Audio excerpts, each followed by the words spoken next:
Good morning. This is Oscar Sampu reporting to you live from the Brick Arts Media podcasting studio in downtown Brooklyn. I wanted to share with you today a discussion regarding the controversy at Aretha Franklin's funeral, entailing some of the things that were stated by Pastor Williams. It's very interesting and ironic in life that anytime you give people the truth, there's always going to be somebody lurking in the shadows that you could regard as an adversary.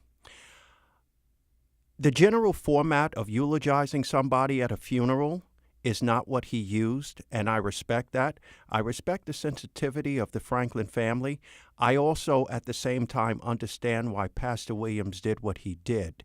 When you look at the evolution of Aretha Franklin's musical legacy over the course of 50 years, there was a message that was being conveyed to people. She was a social, political, and spiritual warrior and paradigm for people not only around the world, but in particular within the body of the United States.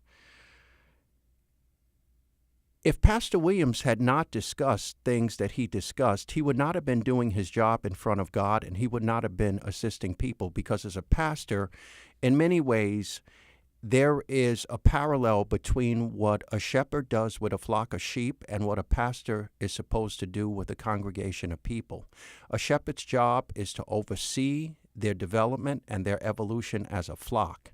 As a pastor, he has the responsibility of preparing people in front of God before God's Day of Atonement, and he also has the responsibility of moving them away from current dangers and also impending dangers.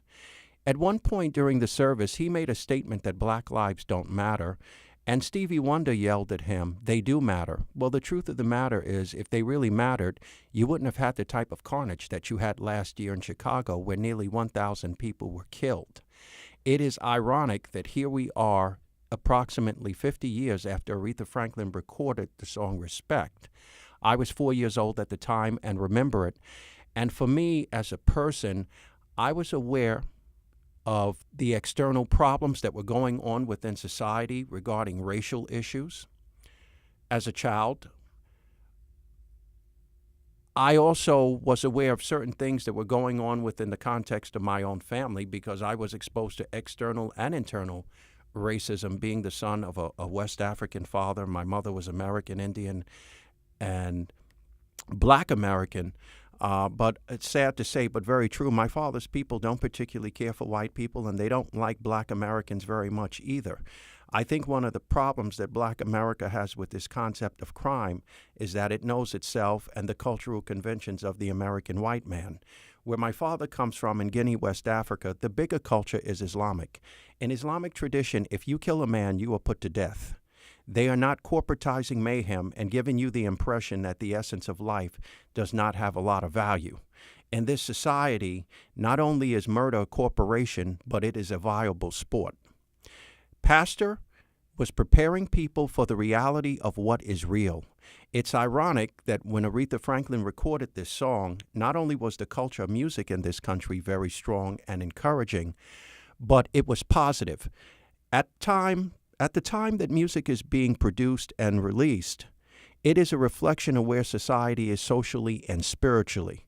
Despite all the problems in this country, in the 60s, there was the sense that we will prevail, we will get beyond this, and we will be better than ever. The attitude now is bunk it. I'm going for mine, and if you step on my foot, I'm going to take yours off with a chainsaw.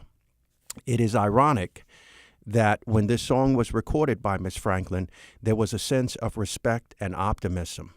50 years later, in 2018, you have many things in abundance in this society. Respect is not one of them. And sad to say, even less in volume is a sense of dignity. It is absolutely amazing that there is just a general sense of irresponsibility. When you present a problem like this to Black America, there is no accountability.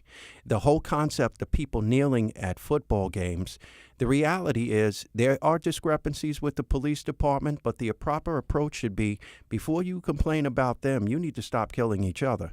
Because in essence, what you're really telling them as a law enforcement body throughout the country is leave us alone so we can finish eradicating ourselves. That is an institutional problem within Black America, and it's an institutional problem within the social psychology of Black America.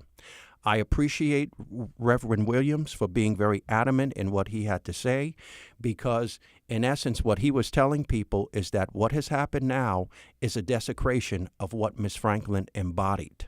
I remember as a young boy listening to her at the age of 4, and the spirit that resonated from Miss Franklin passed through me like an X-ray moves through the human body. It resonated everywhere. It is a sacrilege of respect and dignity and power that her voice encaptured, and her personality as a woman. What is taking place currently in Black America is a desecration of what Miss Franklin embodied as a social, political, and spiritual ambassador of many things and many people.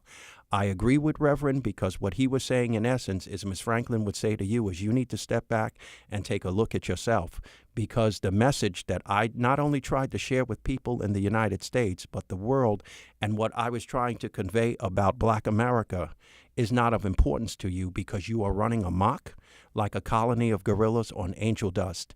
It is obscene, it is disrespectful, and it is ungodly, the behavior that is so commonplace today.